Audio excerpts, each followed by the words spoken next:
2005 के पहले के क्वेश्चंस हैं सारे, ठीक है, जो कि AIPMT में पूछे गए हैं। The pair of quantity having dimension same dimension is, ठीक है, यहाँ पर हमसे बोला गया है कि यहाँ पर किन दो क्वांटिटीज़ जो है उनकी डायमेंशन सेम है। तो यहाँ पर सब ऑप्शन से चेक करते हैं।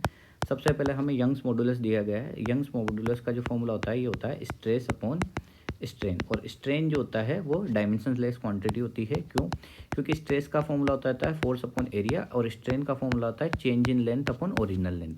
अब देखो, चेंज इन लेंथ और ओरिजिनल लेंथ दोनों लेंथ है, तो लेंथ से लेंथ कैंसिल आउट हो जाएगी, तो यहाँ पर इनकी कोई डायमेंशन निकल के नहीं आएगी, ठीक है। तो ये कैसा होता है? डायमेंशन, ठीक है, डायमेंशन लेस क्वांटिटी है। Okay okay, dimension less quantity. Okay, अब देखो फोर्स की डायमेंशन जो है वो m1 l1 t-2 होगी।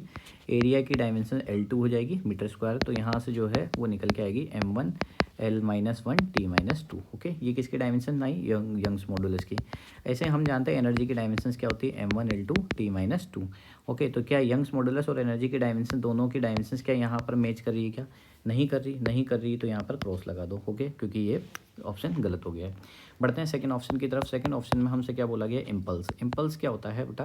इम्पल्स होता है फोर्स जो है वो बहुत ज़्यादा अमाउंट का फोर्स बहुत कम टाइम के लिए किसी इंस्टेंट पे करता है, तो फोर्स इंटू टाइम जो होता है वो इम्पल्स कहलाता है।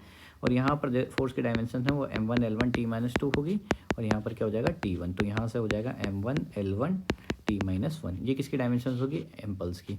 अब इम्पल्स होने के बाद दूसरा हम बात कर रहे हैं किसकी? सरफेस टेंशन की। किसकी बात कर रहे हैं? Surface tension. सरफेस टेंशन क्या होता है? Force per unit length. Okay, force की डायमेंशंस क्या हो जाएगी? m1 l1 t-2। ये फोर्स की डायमेंशंस होगी, और L1 के लिए क्या यूज़ करेंगे? L, ठीक है, L1। तो L1 से क्या हो जाएगा? L1 कैंसिल आउट हो जाएगा, तो ये हो जाएगा m1 t-2। ओके, तो ये देखो इम्पल्स और सरफेस टेंशन मैच कर रहा है क्या? यहाँ पर लेंथ L1 है, यहाँ है ही नहीं, तो ये भी क्या हो जाएगा? सेकेंड ऑप्शन भी क्या हो जाएगा? इनकरेक्ट हो जाएगा। ओके, थर्ड ऑप्शन चेक करते हैं।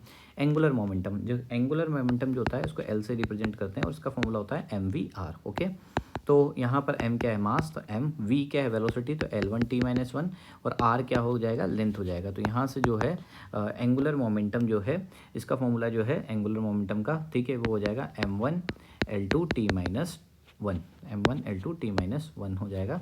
तो यहाँ से m1 l2 t-1, ठीक है।